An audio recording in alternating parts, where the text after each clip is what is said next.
नमस्कार। कला एकेडमी के इस चैनल पर आप सभी का स्वागत करती हूँ। आज हम हिंदी व्याकरण में उपसर्ग और प्रत्यय का अध्ययन कर उसे समझने का प्रयास करेंगे। यह उपसर्ग का तीसरा भाग है, तो चलिए हम इसे पढ़कर समझते हैं, जो सभी परीक्षा की दृष्टि से सभी विद्यार्थियों के लिए महत्वपूर्ण और अनिवार्य है। उपसर्ग भाग 3, तद्भव हिंदी उपसर्ग।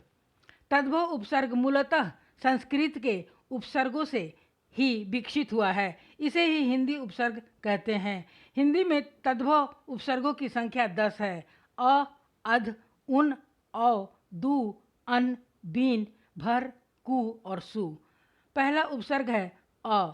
अर्थ निषेध, अभाव। शब्द अनपढ़, अनजान, अनहोनी, अनबोल, अछूत, अथाह, अनबन, अचेत, अनमोल, अचल, अचेतन, अचूक, अजान, अडिग, अथक, अबेर, अमिट, अलग, अलोना आदि।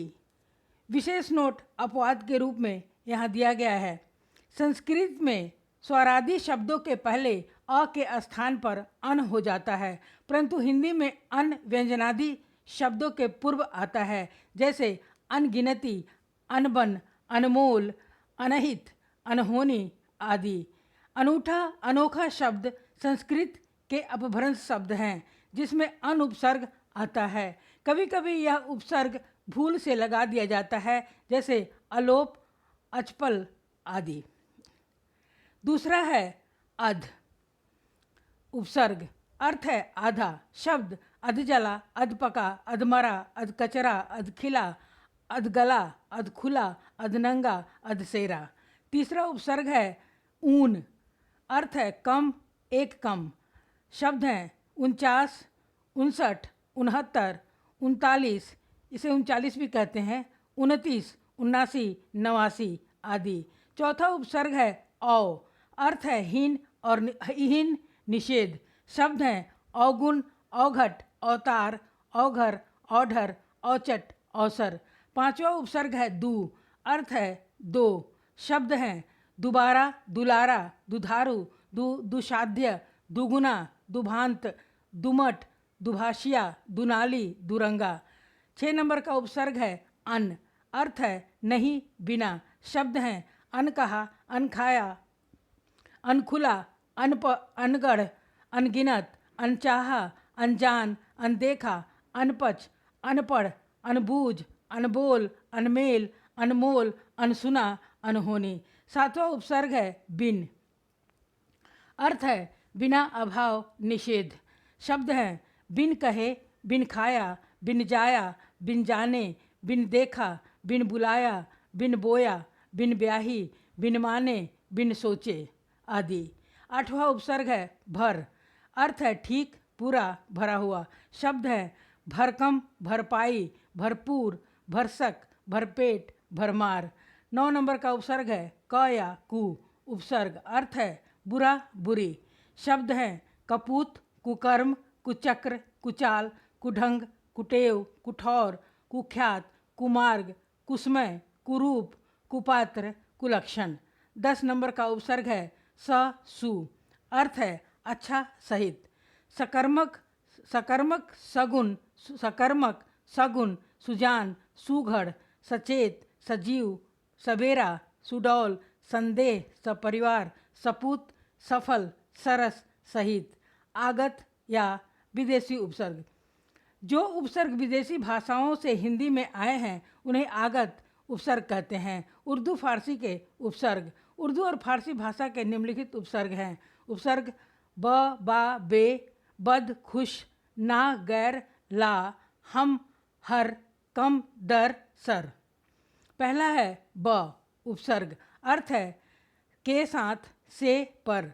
शब्द हैं बखूबी, बदौलत, बगैर, बनाम, बकौल, बजाय, बदस्त, बदस्तूर, बनिस्बत, बनिस्पत, बनिस्बत, बमुश्किल, बशर्ते, बहैसियत। दूसरा है बा उपसर्ग। अर्थ है साथ, अनुसार, से। शब्द हैं बकायदा, बअदब, बावजूद, बाआराम, बाइज्जत, बाजवता, बारदात, बादिक्कत, बामुलाहिजा, बामुलाहज, बाहोशो हवाश। तीसरा है बे उपसर्ग, अर्थ बिना अभाव। शब्द हैं बेअदब, बेरहम, बेगुनाह, बेचैन, बेईमान, बेवफा, बेखटके, बेघर, बेहोश, बेसमझ, बेअसर, बेआबरू, बेइंसानी, बेकदर, बेकली, बेकसूर, बेकाम, बेकार, बेकायदा, बेखबर, बेखौफ, बेगरज, बेगार, बेगाना, बेगुनाह, बेचारा, बेजान, बेज़बान, बेडौल, बेतरतीब, बेतकल्लुफ़, बेतमीज़, बेतहाशा, बेताब, बेताज, बेदाग, बेतार, बेतुका, बेदखल, बेदर्द, बेदम, बेधड़क, बेधर्म, बेनकाब, बेपरवाह, बेफ़ायदा, बेबस, बेबुनियाद, बेवफा, बेवक्त, बेवजह, बेशरम, बेशक, बेसहारा, बेशुद्ध, बेसब्री। चौथा उपसर्ग है बद, अर्थ है बुरा पर। शब्द हैं बदनाम, बदमाश, बदतमीज, बदचलन, बदकिस्मत, बदबू, बदसूरत, बदहजमी, बदअसल, बदआलमी, बदइंतज़ामी, बदउसूल, बदकार, बदखत, बदख्वाह, बदगुमान, बदचलन, बदजात, बदजबान, बदतमीज़, बददुआ, बददिमाग, बदनसीब, बदनज़र, बदनाम, बदनीयत, बदमिजाज, बदमस्त, बदमाश, बदशलूकी, बदसूरत, बदरंग, बदहाल, बदमाश, बदहाल। पांचवा उपसर्ग है खुश, अर्थ है अच्छा। शब्द हैं खुशबू, खुशकिस्मत, खुशहाल, खुशनसीब, खुशमिजाज, खुश दिल, खुश आवाज़, खुश कलम, खुशखबरी, खुश दिल, खुशनुमा, खुशफहमी, खुशामद। 6 नंबर का उपसर्ग है ना, अर्थ है अभाव, बिना। शब्द हैं नालायक, नाकारा, नाराज, नासमझ, नाउम्मीद, नाबालिग, नापसंद, नाचीज़, नाइंसाफ, नाकाम, नाकारा, नाखुश, नाजायज़, नाताकत, नादान, नापसंद, नापाक, नाफरमानी, नामुनासिब, नामुमकिन, नामुराद, नालायक, नासमझ आदि। 7वां है गैर उपसर्ग, अर्थ है भिन्न। गैर शब्द हैं गैर हाजिर, गैर कानूनी, गैर सरकारी, गैर ज़रूरी, गैर कौम, गैर जिम्मेदारी, गैर आबाद, गैर जवाबी, गैर मुल्क, गैर मशहूर, गैर मामूली, गैर मुनासिब, गैर मर्द, गैर वाजिब आदि। 8वां उपसर्ग है ला, अर्थ है नहीं, अभाव, बिना। शब्द हैं लाइलाज, लाजवाब, लापरवाह, लावारिस, लापता। 9 नंबर का उपसर्ग है हम, अर्थ हैं आपस में, साथ, सामान। शब्द हैं हमराज, हम उम्र, हम दर्द, हमदम, हम शक्ल, हम राह, हम जोली, हम वतन, हम नाम, हम निवाला, हम प्याला, हम प्याला, हिम प्याला, हम शफर। 10 नंबर का है हर। 10 नंबर का उपसर्ग है हर, अर्थ है प्रत्येक। शब्द है हर वक्त, हर हाल, हर दिल, हर रोज़, हर घड़ी, हर तरफ, हर घड़ी, हर तरफ, हर एक, हर कोई, हर घड़ी, हर दम, हर बार, हर मान, हर माह, हर माल, हर रूप, हर रोज, हर साल। 11 नंबर का है कम उपसर्ग, अर्थ है थोड़ा हीन। शब्द है कम उम्र, कमज़ोर, कम अक्ल, कम वक्त, कम समझ, कम अशल, कम कीमत, कम खर्च, कम ख्याल, कमज़ोर, कम सीन आदि। 12 नंबर का है उपसर्ग दर, अर्थ है में। शब्द है दरगुजर, दरअसल, दरमियान, दरकार, दरकिनार, दरख्वास्त, दरवेश, दर हकीकत।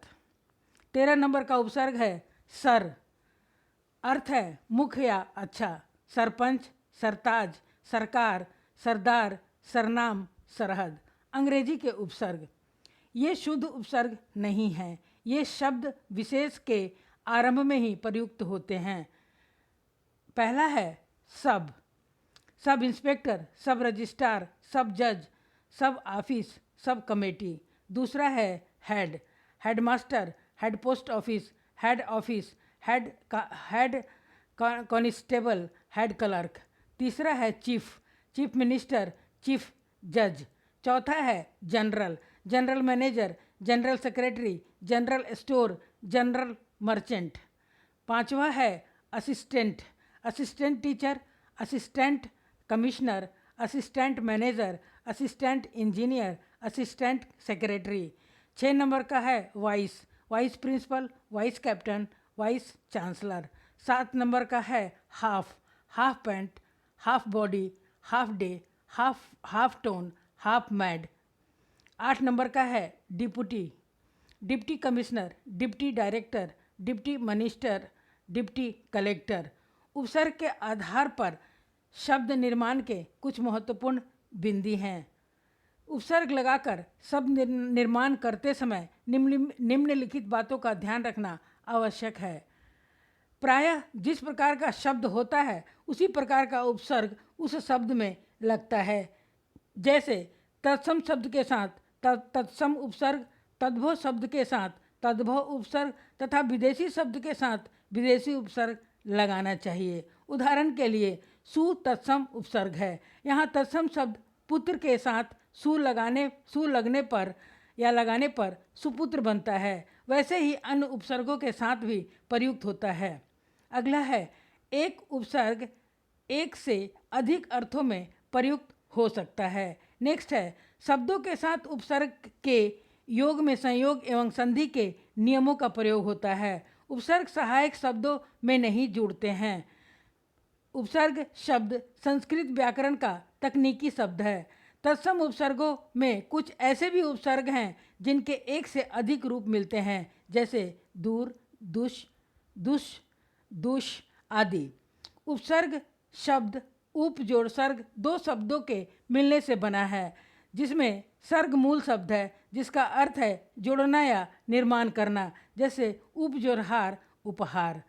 उपर्युक्त दिए गए आगत उपसर्गों में से परीक्षा में आए कुछ महत्वपूर्ण निम्नलिखित उपसर्ग नीचे दिए गए हैं, जिसे आप सब अच्छी तरह से देख लेंगे और पढ़ लीजिएगा।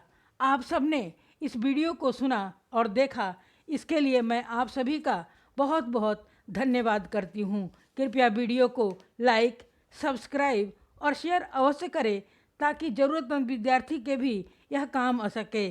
धन्यवाद। जय हिंद।